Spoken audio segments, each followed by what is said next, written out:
From Bossier City, Louisiana, this is the Grouch and the Brainstorm.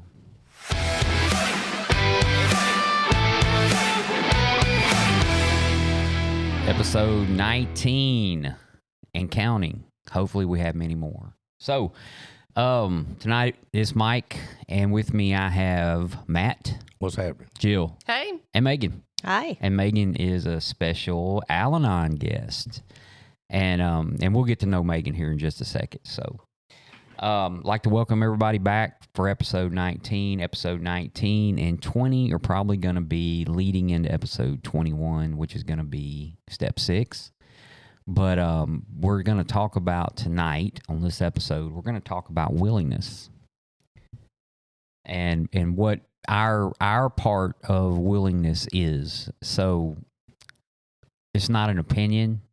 This is not even a fact, really. This is just our experience with willingness. And it took me a long time in recovery to realize that there were times when I didn't think I had willingness. And I actually did have willingness, or probably wouldn't have ended up where I'm at right now. And the big book talks a lot about willingness. And as we go through tonight talking to each other, I'm going to read some of that stuff. But I want to read the definition of willingness. So I always try to get the Google definition first, and then we kind of roll with it, moving forward. So willingness, the quality or state of being prepared to do something. Readiness, okay? That is the Google definition of willingness. And if we go to the 12 and 12, it talks a little bit on the very first paragraph of step 6. It talks about a little bit about willingness and what we have to have willingness. And basically it says this is a step that separates the men from the boys. Now, obviously, that could be the whatever. So we're not going to get political about it. It's just that's what it says in the book, right? This is the step that separates the men from the boys. So declares a well-loved clergyman who happens to be one of AA's greatest friends. He goes on to explain that any person capable of enough willingness and honesty to try repeatedly step 6 on all his faults without any reservation, whatever, has indeed come a long way spiritually and is therefore entitled to be called a man or woman or whatever you choose to be called, who is sincerely trying to grow in the image and likeliness of his Creator. Okay, and that's just a little bit of what the 12 and 12 says about the willingness and what we have to have willingness. We go off into the big book, and it's mentioned many times in the big book, willingness, and I'll go through. I'm not going to go through all of those things, but I will go through the very first one, and I just lost it. I'm going to go through the very first part of this where I'm going to talk about, in Bill's story, it says, upon a foundation of complete willingness, I might build what I saw in my friend. He's talking about Ebby, right? So willing to do whatever Ebby had or whatever got Ebby to be where he was. And my little take on this, and I'll talk last as I always do, but my little take on this is when I was out there drinking, I was willing to do just about anything. I mean, it didn't even matter. Are you willing to jump off the balcony into the swimming pool? Yeah, I'll try once. Let's see. And, and am I willing to lose my family for another drink? Yeah, I became willing. Circumstances made me willing to do that. And it would go further and further on throughout my drinking career. But then I get into Alcoholics Anonymous, and all of a sudden somebody says, are you willing to do this to make your life better? And I have to think about it. Well, that just don't make a whole lot of sense, does it? I'm willing to do anything destructive, but I'm not willing to do something. And we're not asking people to do hard stuff here, right? Yeah. So I'm willing to do, but I got to think about whether or not I want to be better. All these thought processes. I never think about breaking my leg jumping off a balcony, the consequences. I never think about losing that family over that drink. But when I get into AA and I become a little less befogged, I think, well, if I'm willing to do that, I may be not as cool. Not as cool as the guy that loses his family and jumps off a balcony. Lives under a bridge. And that's a... I don't know what the word is. Hell, it's a what is that? What's that word called? Oxymoron? Yeah, oxymoron. I think that's why they have moron in the word. It's definitely a logical conclusion that one would come up with. But what's the other one? Axiom? That's a spiritual term, though, isn't it? Paradigm? Yeah. Paradox, I meant. When Mike says yeah like that, he's speaking for both of us. Yeah, well, Because I don't know either. these So, huge words. What? Somebody was in a meeting the other night and they shared the Mallory had a birthday meeting. oh yeah, I don't understand anything. Right. she said. She had these 18-letter words, and I was like, "What?" Yeah, I was like, I love you, Mallory. I have no idea what you're talking about. Happy birthday. You know, yeah, I deliver babies. Yeah, you know, yeah. and after that, you know, he's talking about huge words. you know. Nursing terms. Yeah, it has to be. Yes. You know, because I was just looking like, okay, Not yeah. grass cutting terms, I can tell you that. Dang, sure ain't we what I use do different for a ones. living terms. So, you know, She's been separated from the women and the children. You know. oh, I get it now. How about we let Megan introduce herself? She's new to the show. She'll probably be back, I'm sure. And you know, and you ain't got to just tell just the basics, Megan. You ain't got to do any of that. And if you want to dive off into willingness, feel right on ahead. Okay. Well, I'm Megan. I've been in the rooms of AA and Al-Anon for about a year and a half. And So, Megan, for those that don't know, what is Al-Anon? so Al-Anon is the sister program of AA. It's for friends and family members who have someone that they love that is affected by alcoholism, because alcoholism affects the whole family. It affects all the friends, whether they know it or not. They become irritable and unreasonable without knowing it. And we become insane ourselves because it's a thinking disease, as well as just the substance disease. A lot of people that they say, "Oh, why should I have to go to a meeting? I don't want to have to do that. They're the ones with the problem." Well, we become a problem as well, just being around them, and we become obsessed with the alcoholic or the addict, and our lives change and become just circled around the alcoholic or the addict, and our thinking becomes distorted, just as their thinking is distorted.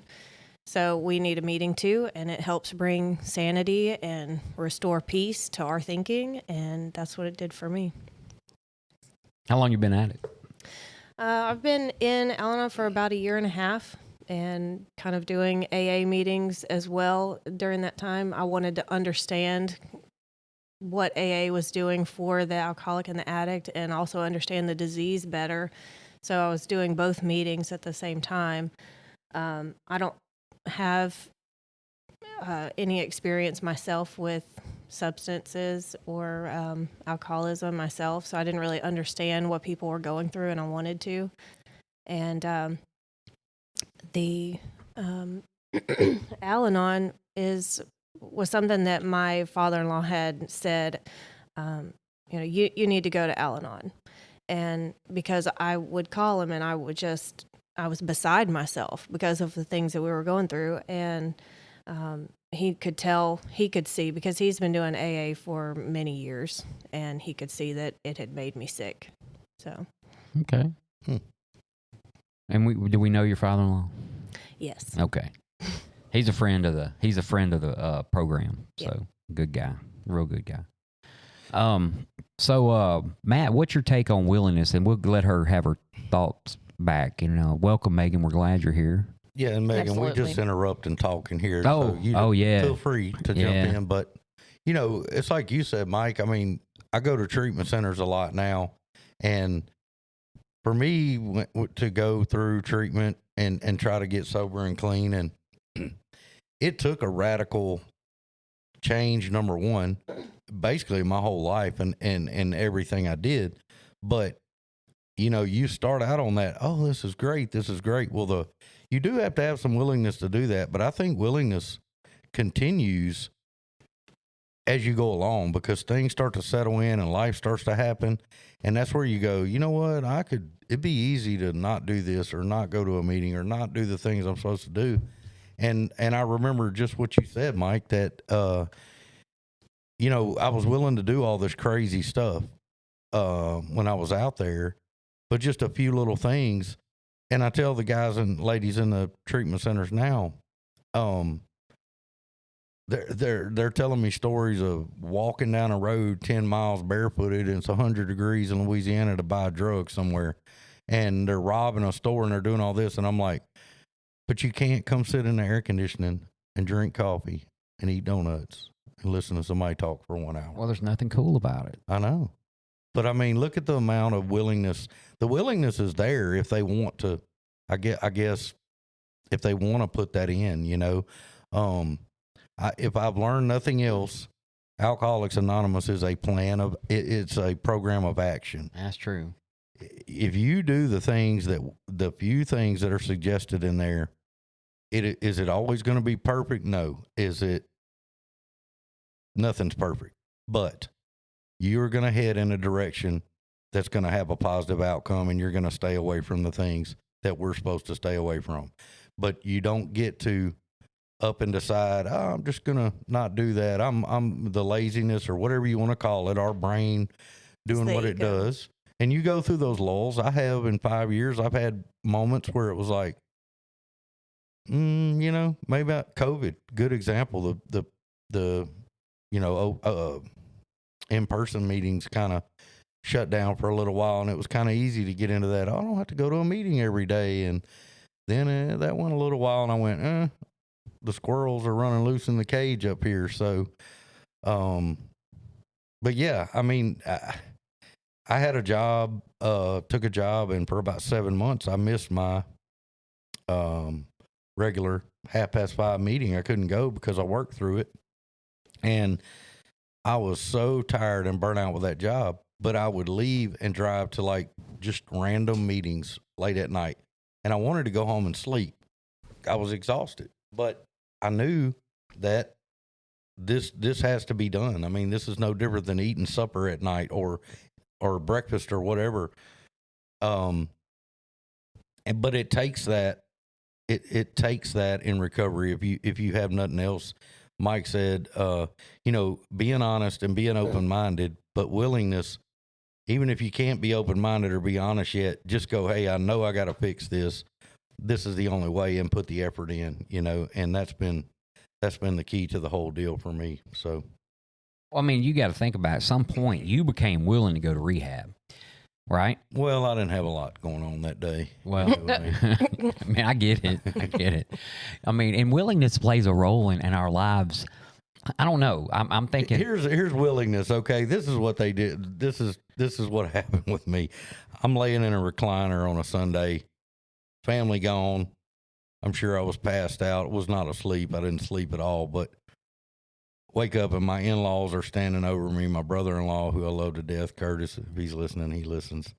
Still, he's an awesome guy, him and his wife and kids. But he listens. My father-in-law, mother-in-law, they're all standing over me. No wife, no kids there.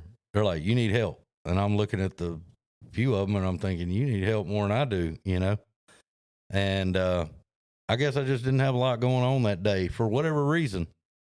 And I just went, maybe this is time, and I had just been so beat up with it. And I was at the point where it was just like, this has got to stop one way or another.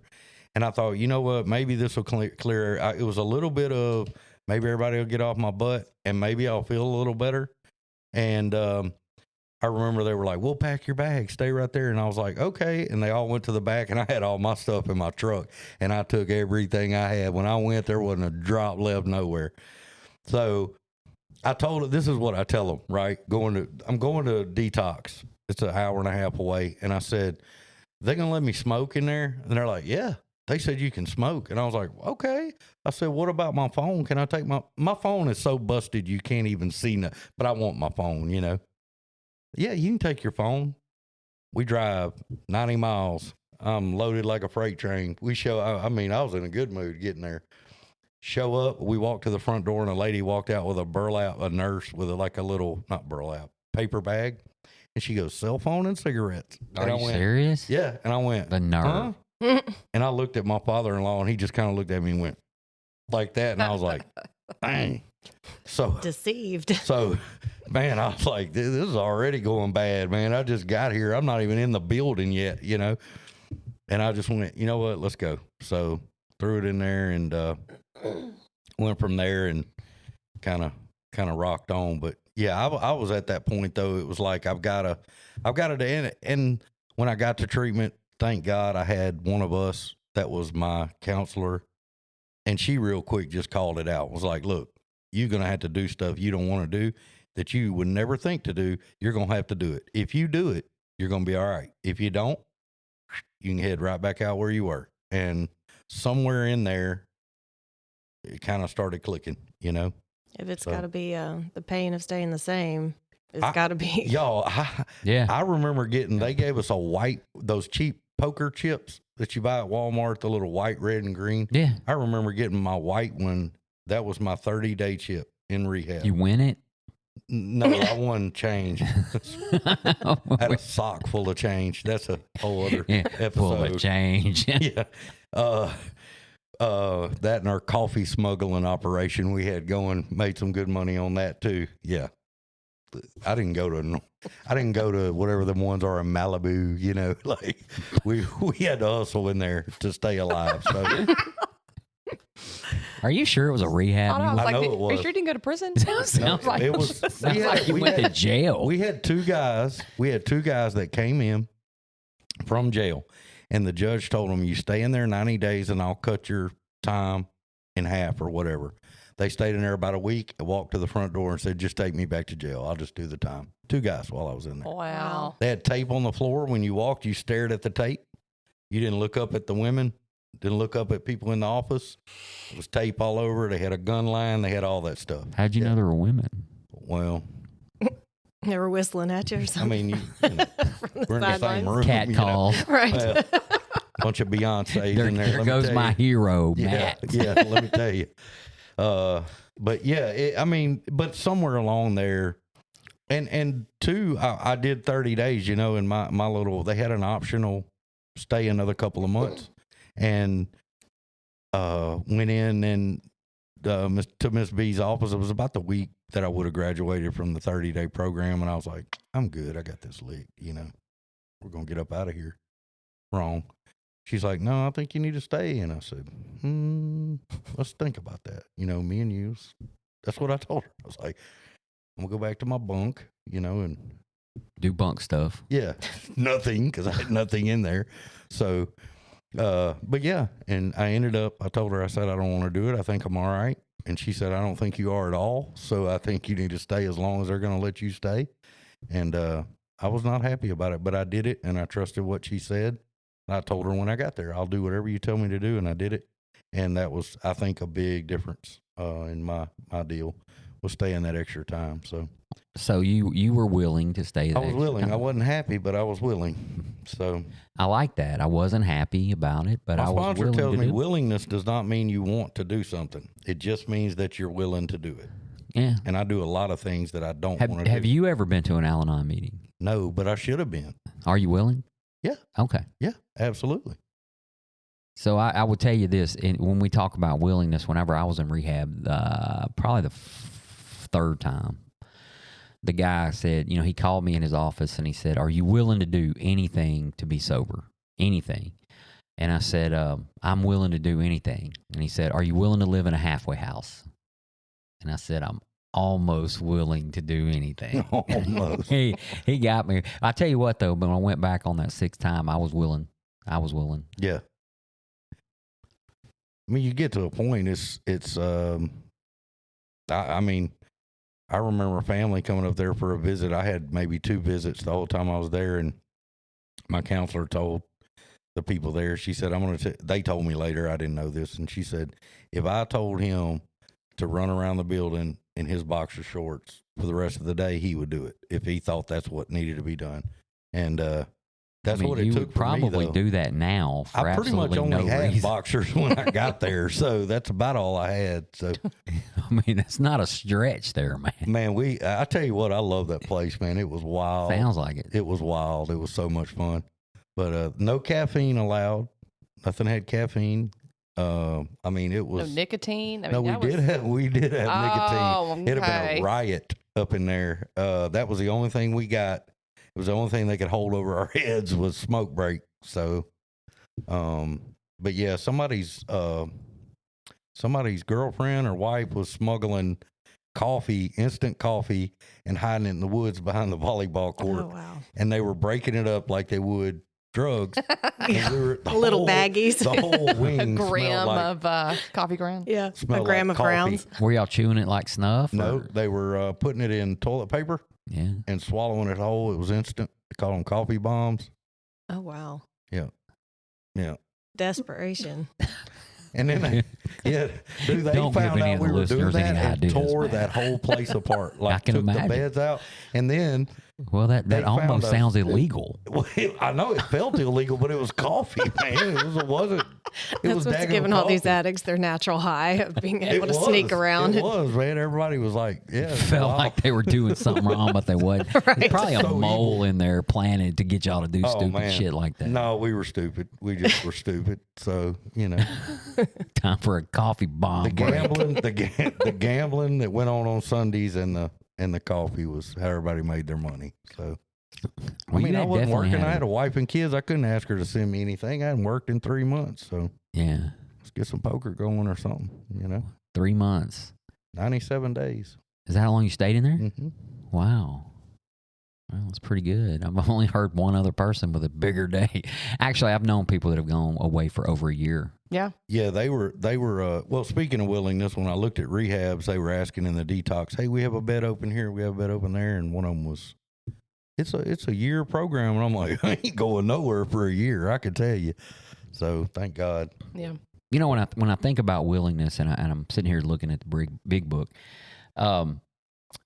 chapter 6 into action says we have emphasized willingness as being indispensable. Do you know what that means? Indispensable. Can't get rid of it. Can't get rid of it. Yeah. Yeah. So, do you still find yourself having to practice willingness, having Yeah. to be willing? Every For dead gum day. Yeah. Sure. Yeah, me too. I mean, it started out with being willing to go, right? And I'm going to go back to the We Agnostics chapter in the book where it says circumstances made me willing because I was had to get bad enough before I become willing to do anything. But I had to be willing to go. Then I had to be willing to stay.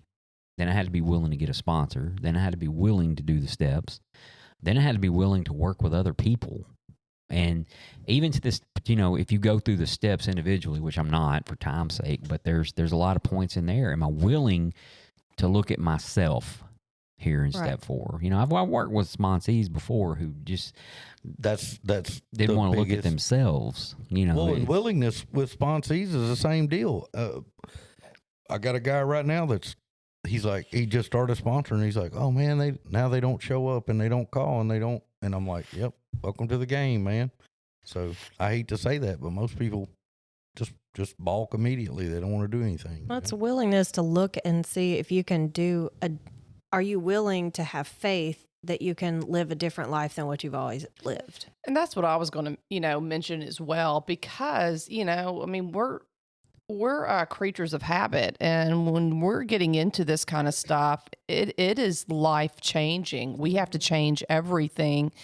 And even if we were having a miserable life, addicted to drugs, in abusive, our lifestyles were out of control, but we were know what to okay expect. with it because exactly. And with change, that is Scary. it is beyond scary. And I think that fear of the unknown is what kept me drunk. I first of all, I didn't think you could change. I didn't think that was actually a thing, but there's so much fear tied into that. And at first I think it's the willingness to change and to realize like there is another way, and I don't know what that is, but I'm going to take that leap of faith regardless, because at that point you're thinking something's got to be better than this.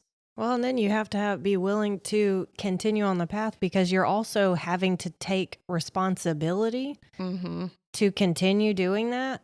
And if you're not able to say, well, you've got to take on the shame of saying, well, I tried it and now I'm going backwards. And it's Yeah. almost am I willing to continue on so that I can drop this shame, but I'm having to pick up new responsibilities? Yeah. And it's like it just didn't, I mean, in early recovery, I'm going to spit it out. In early recovery, I felt like it was so much because it was like, okay, so I have a problem and I definitely need to be hospitalized. I need to go to I need to go to a facility that can detox me. Okay. Well, that's a step in a weird direction that I've never been in. And then, like Mike was saying, it's like layers and layers. But, first of all, I've been doing this for a reason. And so it became willing to like actually look at that. Right. Willingness to actually admit like I have a problem. I'm an alcoholic. It was daily then. And admit that maybe someone had hurt me in the past or that I had hurt someone else that is contributing to this cover up. It was overwhelming at first. I mean, because like we've been hiding so much stuff and, just actually looking at it. And I mean, for me, it was like becoming willing to believe in something other than myself. It was willingness to look inside because I had a lot of pain and a lot of fears. And those were things that I had so many defects of character that protected me, or defense mechanisms that protected me from all that kind of stuff, and to break down walls that I'd had up for decades. We've been lying to ourselves for such a long time and lying to others for such a long time that it's scary to look at the truth. Yeah, that goes back to that first principle as well. Mm-hmm. I think a lot of times when we look at that principle of honesty, a lot of times people think that's just me not telling lies anymore. And it is, but it's me not telling lies to myself anymore. Right. And it's me admitting I'm wrong and removing ego and pride and all the things that I had been using and proud of for so long. Well, and in my instance, I'm having it in my house. I had to admit that I didn't have the perfect family. Yeah. I had to admit that I was, my kids were being hurt. I had to admit that the things that I was covering up for everyone else to appear to have this perfect family, these things aren't true. I don't have this healthy relationship dynamic that I wanted to have. Yeah. I feel like now early recovery was just so much, hey, are you willing to do this? Are you willing to do this? And, my counselor would always say, are you willing to go to any length? And I was like, damn it, she got me. I mean, it was like if she said that, are you going to, you need to go to the halfway house. It was just nonstop. And, that was so freaky. It's like now I don't really have all those big bombshell, like, are you willing to do something that's beyond life changing? And nobody ever asked me if I'm willing to jump off of things anymore either. just for the record, all the stupid shit that I used to be willing to do doesn't present itself without the alcohol for some odd reason. It's like, are you willing to take on God's idea of what you should do with your life, versus what I think I should do with my life? Because obviously my way has led me here. Yeah. And there were a lot of things in early recovery I wasn't willing to do. So guess what? I struggled. Yeah. I really struggled. With the spirituality thing, I wasn't willing for a while with that. And there were many, for a long time, I wouldn't say the Lord's Prayer. I was not willing to. But then, as my, spirituality grew and I got to know my higher power, and I started realizing this isn't about me. And this is about unity, and this is about something way bigger than my judgmental, ass was thinking. That I finally was just like, this, do it. It's peeling away, for me, it was like peeling away so many different layers. I had grown up in the church. I had grown up in, having this idea of the Spirit. And when I came into AA and Al-Anon, at first, whenever I was in a relationship with an alcoholic, he had kind of explained to me why AA mentions higher power versus any other, God. And when he explained that to me, because he had already had like 5 years recovery time, and I thought, oh, I like that. that's good, because that can be all inclusive for everyone to be able to get relief. Mm-hmm. We're not excluding anyone. And so there's so much open-mindedness that the program gives you to be able to look at other people and look at situations and look at programs from a whole different perspective with an open mind, and hey, maybe something different than what I think will work. Yeah. Yeah. So, And it was just being willing to try that out. And then, like I said, that was so scary. well, what about being willing to do amends? Have y'all thought about that?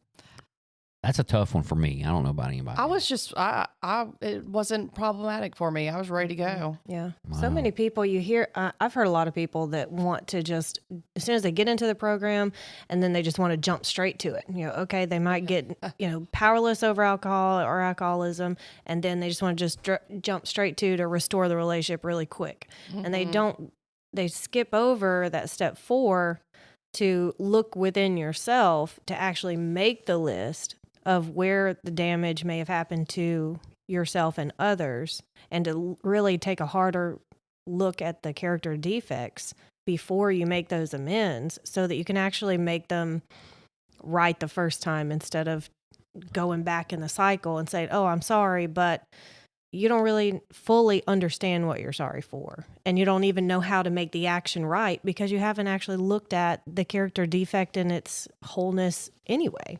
You've skipped steps. You're right. Yeah. You're right. And that goes back to being willing with a sponsor to listen to suggestion on the amends Oh, yeah. and do it the way. Yeah, he I didn't want to suggests do it. that.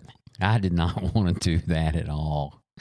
I made my first amends without a sponsor, and it was royally. How'd that work out for you? It's, well, I mean, I'll just tell you. I'll talk about it. I was probably going to talk about it later on down the line when we did step 9, but I'll talk about it right now, because I became willing at a particular moment to make amends to my ex-wife, and I was, for some reason or another, I was over at their house, and she knew what was coming. You know, she'd been in enough AA meetings over the course of years to know what was coming, and she asked me, when are you going to make your amends to me? And so I did, because she requested it. She sent out a request, so I made my amends, and yeah, she didn't like that too much, so it didn't turn It out. didn't work out too well. Did you do the big old I'm sorry?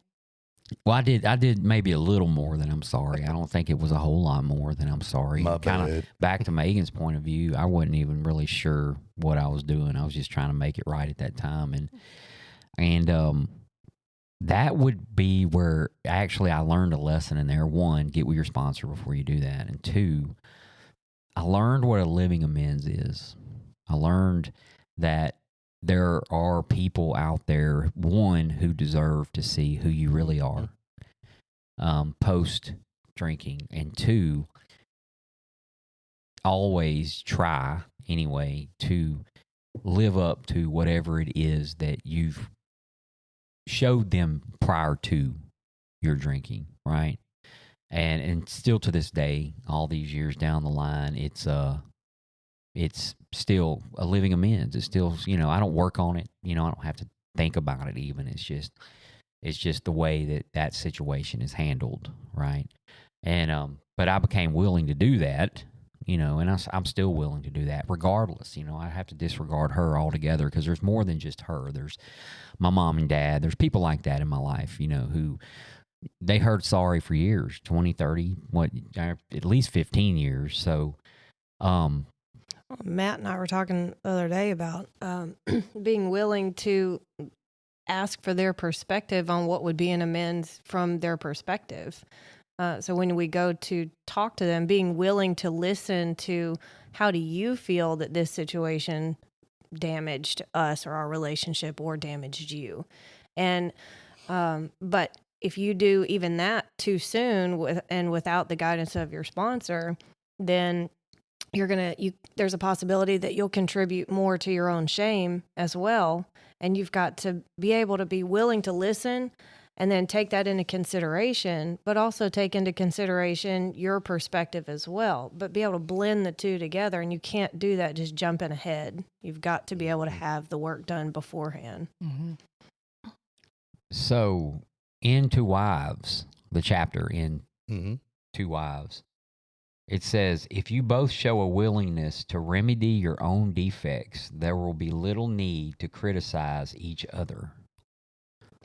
I mean, so some of these chapters that we don't think are very valid. When I say we, I'm not included in that group. I actually find a lot of stuff in To the Employer, It's a good chapter. to the Two Wives, the Family After. I could go through there and pick apart those and just find some really good piecemeal stuff, to put together. It's kind of archaic language in a lot of it, maybe even some archaic action. But for the spiritual side of it, when I stop looking for things I don't like and start looking for things I do like, I can go through these things and find some really good stuff. And that is almost a lot of these things that I'm seeing. As I searched the big book for willingness is what I did, and a lot of these things I'm seeing is the things that you guys are talking about. Bill's story: belief in the power of God plus enough willingness, honesty, and humility to establish and maintain a new order of things were essential requirements. Right. And for us, these are everyday language, right? But what about that newcomer, right? All they really have to have is willingness in the beginning. It talks about the key, unlocking the door, the key being willingness, stuff like that. So it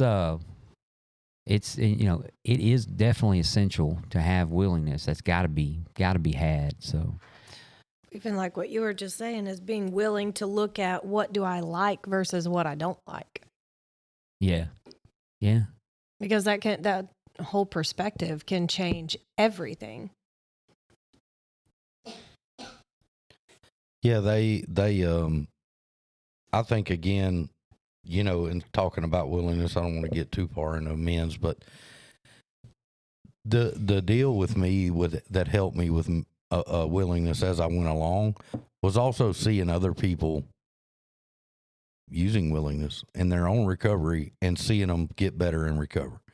And all along the journey, there was people in my path that they did all the stuff that they were suggesting I do. And they sat in meetings. And I remember sitting in there when I got in the quad club, and guys had 30 years and 40 years. And I'm like, why is this dude still in 6 meetings a week? I know. And Give 7. me a break. I'm going to be out of here. And then I figured out some of that's almost service work. Oh, Right. Yeah. For him to sit there, I mean, how can I skip meetings if this guy's going? You know what I mean? But now I do understand it. And then people come in behind me and they go, what do I need to do? And I go, you need to go to meetings. You need to do this stuff. And I don't tell them anything different than I do. I'm willing to do the same stuff. And so I don't feel bad suggesting or asking them to do the same thing, Right. I like what you said, though. I remember when I lived in the halfway house, watching, while I procrastinated through the steps, watching all my friends complete the steps and having their spiritual awakening, and they were all getting happy, and I was still, irritable, restless, discontent, and like you said, like watching them, bloom or whatever you want to say, it helped me to become more willing to try and to continue on the path, because I still wasn't convinced that this would work. You know what excuse me. You know what I think really helped me too was I had no knowledge of Alcoholics Anonymous. I knew the alcohol part. I knew the drugs part. The program part, I literally knew nothing. And so to go into a treatment center and they've got steps on the wall and they've got all this stuff and they're talking about, I have no idea what they're talking about. Right? I'm like, I'm just here not to drink and do drugs. Whatever that entails, I need to do. And they have all this stuff, and we have people coming in and speaking, and I'm going, well, they've done good. They don't do drugs, they don't drink, but they're talking about all this stuff, and it took me a long time.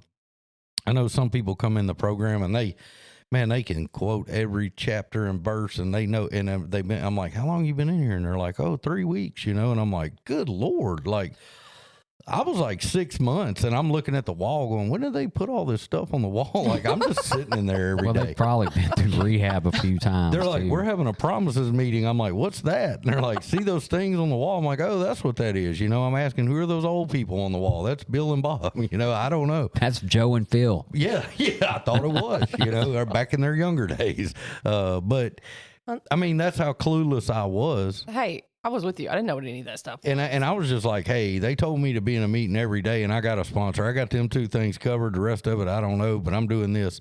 And for 97 days or 100 days or 3 months, 4 months, whatever it might be, I didn't drink or take a drug.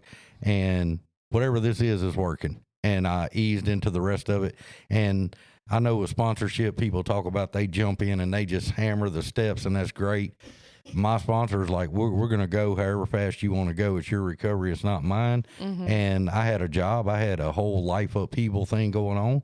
And we did them, I thought, fairly quickly. But then I hear people go, man, they flew right through them. I couldn't do that. I had a long time of history of junk. And we did them in the right amount of time, I felt like. But, you know, it was just constant willingness to do strange stuff that you're not used to doing. And Yeah, and like I can't remember who said it. I mean, I just found myself in places. Like I found myself at treatment. Like everything just happened so fast. You're like, oh, Yeah. oh, I guess I'm doing this, you know. And then you find yourself, you know, to halfway. I guess I'm doing this. Might as well be doing it. Well, I kind of got a Right. clue about the 4th day of detox when all that shit wore off.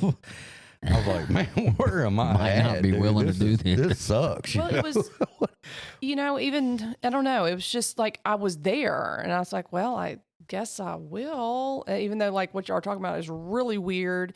And I still wasn't convinced, you know, when I left treatment that I was going to do AA. I told, nah, I'm not doing that shit, you know. And so, but then I found myself at the halfway house and they made me do 180 days in 180 days.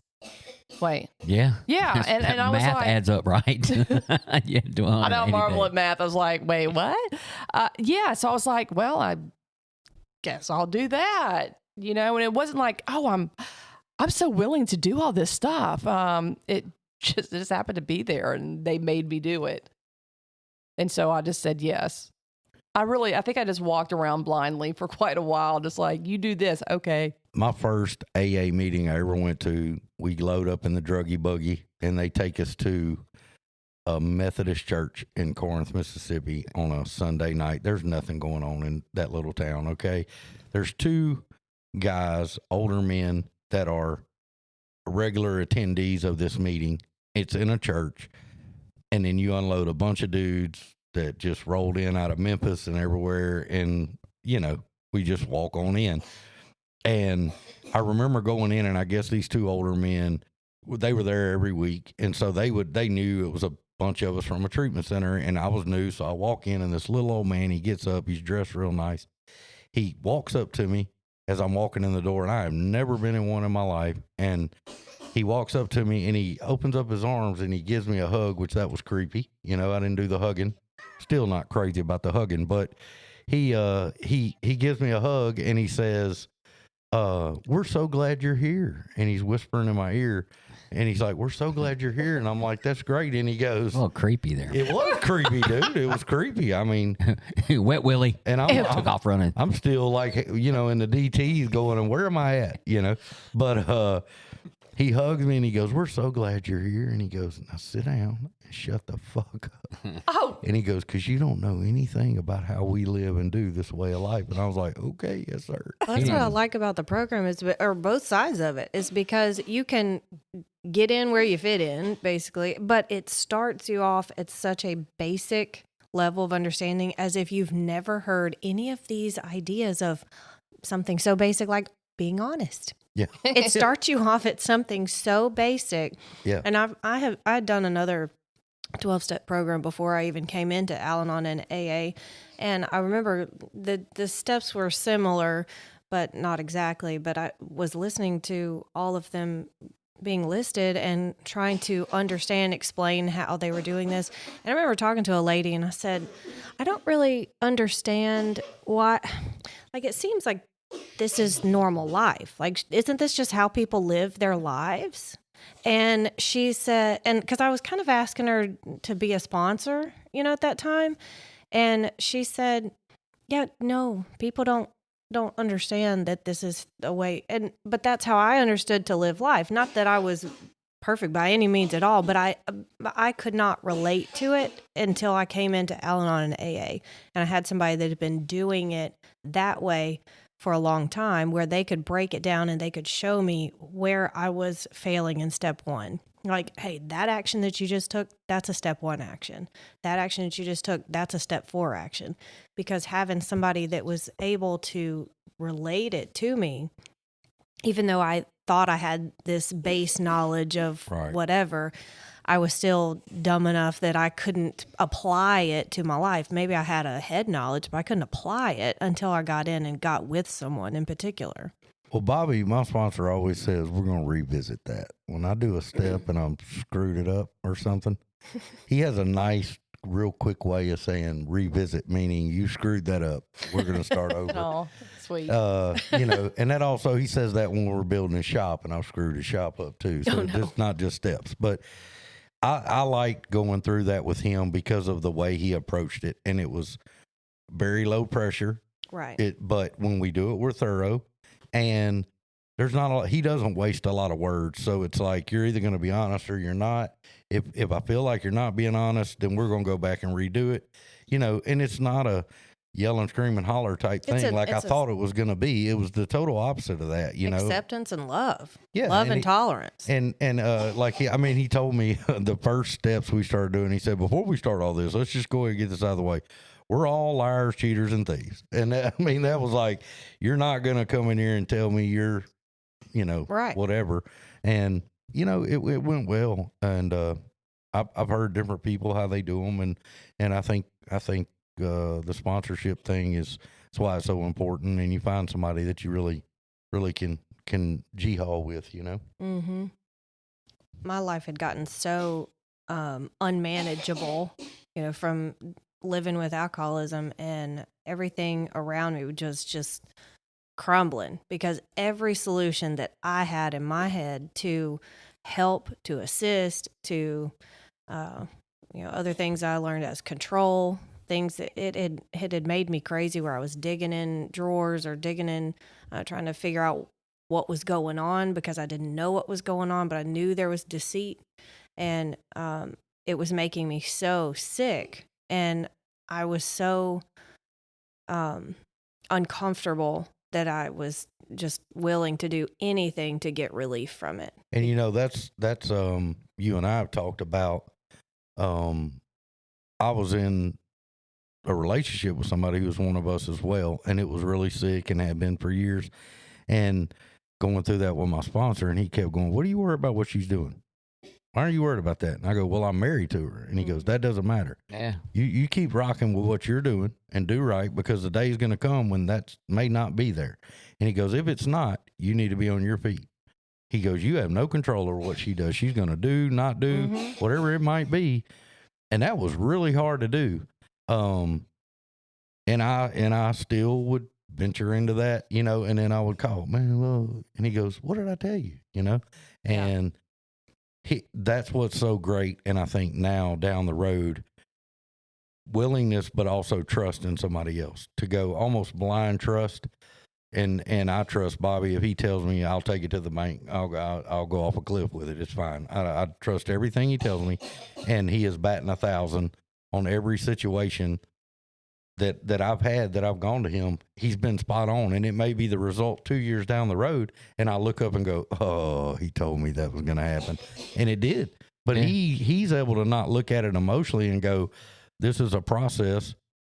This is the things that we have to do, and I have to trust that." And when I don't, and then I go in, I go, "Well," and he goes, "Are you asking me a question?" He always has that funny way of going, "You didn't ask me about this," and yeah, and I usually don't make the right decision when I don't at least talk it out loud, but that's a big willingness too, to swallow that ego and go to another man and go, what do I do about, this being or that? being willing to listen to someone Sure. else's opinion other than the one that's in between your two ears. Sure, absolutely. But it's usually right. Yeah. I'm just kidding. Mine's never The right. external or the internal? I'm always wrong. I'm always. I just assume I am, So I'm gonna read a little bit out of the big book. Okay. If y'all don't mind. Step 3, and we've already did step 3 a ways back. I think so. Aren't we on like getting close to step 6? So, Mhm. but anyway, step 3 in it's 12 and 12. My apologies. Practicing step 3 is like the opening of a door which to all appearances is still closed and locked. All we need is a key and the decision to swing the door open. There is only one key, and it is called willingness. Once unlocked by willingness, the door opens almost of itself, and looking through it, we shall see a pathway besides which is an inscription. It reads, "This is the way to a faith that works." So that's some pretty cool stuff right there. And then in shutting it down tonight, I wanna talk about our next episode is going to be on humility. Isn't it? Isn't that what our next episode is going to be I on? believe so. Yeah, next episode is going to be on humility, and and that's leading up into the step 6 talk. And humility actually is the principle behind step 7, but I wanted to go ahead and talk about it prior because I think it plays a big role in the step 6, and most of step 6 when we get there is going to come out of the 12 and 12. So, Megan, thank you for being on the show. We are going to send some shout outs to, we got a voicemail. Uh-oh. And did you send me the screenshot? No, Oh. it was too big. Too big to send? Yeah, it was a big message. Well, then pull it up. I'm But going to I'll send read out Amy C., Lacombe, Louisiana, shout out Faye, shout out Michelle. Judy and Larry got a few more days, maybe a week until they get married, September the 9th. Jane R. still listening, and I have been getting our email wrong. I have been saying it wrong on the air, and I've been saying B and G. It is not B and G. It is G and B Bozier, G and B Bozier at gmail.com, which explains why Jane had trouble with it. So the voicemail line is area code 985-377-4816. Leave us a voicemail. We'll play it on the air unless you don't want us to. Then we will probably play it anyway. So we're gonna, and we have a new country where they listen. So that is the United Arab Emirates, or also known as UAE. So thanks for our listeners out there, also in Canada, Saudi Arabia, Denmark, Australia, Ireland, Taiwan, saying right? Yep. And in Taiwan, the UK, and of course, a lot of listeners here in the United States. Actually, most of the listeners are here in the United States. So, but that new country added to the list kind of made me excited. And let me play this voicemail before I forget to play it. And then Matt's got something he's going to read. So here's the voicemail. And just for the listeners, this is what your voicemail is going to sound like, except for it'll be you. Hey, G&B crew, this is Amy C. from Lacombe, Louisiana, home group, Mandeville group in Mandeville, Louisiana. I guess I'll be the first, Mike, so you can test out your stuff. I'm sorry if it's a little loud. I'm actually in a moving truck somewhere between Tennessee and Louisiana and moving some furniture. I've made this trip many times, and there's always a place somewhere in the middle where I lose all radio reception. And today I'm truly grateful for a new episode to listen to. They always bring me so much comfort and make me feel like a part of this thing we're all doing. So I thank you all for that. And Mike, happy to hear you're going to tell your story and looking forward to hearing a new version of that again. And y'all stay safe and God bless.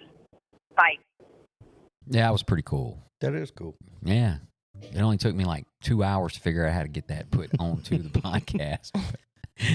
For those of y'all that don't know, by the way, Mike literally is married to this thing. Like, he's in here, I don't know how much time, Well, I Just usually send do it on early, this. like 2 or 3 o'clock in the morning, though. So. Yeah. Always like when we first started, I would get up and he would send me the copy of it, and it'd be like 3:15 when he sent it, and I'm like, he's got to go to bed, man. Yeah, You know? most of the time, whenever, especially when I'm watching videos and studying on how to do some of this stuff, it's wee hours of the morning. That's before I've went to bed. I haven't even went to bed for the night on some of that stuff. Judy sent us a deal on Instagram, and so we kind of answered that already. But I'm going to read a part of this. I don't want to read too much of her personal stuff, but she said she thought it would be interesting if there were family members or friends of the alcoholic that could discuss their perspective and what they went through. It could be parents or siblings or children or friends. We never know that there could be someone listening to your podcast that has someone that they know and love suffering from alcoholism. So we hopefully started answering that today with Megan being here, and Yep. we'll continue to. And please, send us more messages or anything you guys want to hear. So. And we hopefully soon we'll get to do a one-on-one interview with Megan as a bonus episode if she can make it back anytime soon, really. I am relocating to another city here in about 3 weeks. So a lot of the recording that you're gonna be hearing over the next couple of months is gonna be coming out of some mass recording sessions. So just to let everyone know what's going on, but we're still going to be the Grouch and the Brainstorm from Bossier City. We're not going to change that. The studio will be moving, but to to a location, probably, I don't know, 12, 13 minutes from where we're at right now. And, we've got to get it ready, get it acclimated, and then, figure out the acoustics part of it. But I think that's going to roll pretty good. So, I think we've covered just about everything. Can y'all think of anything we missed? Mm-mm. All right. So once again, signing off from Bossier City, Louisiana, Grouch and the Brainstorm.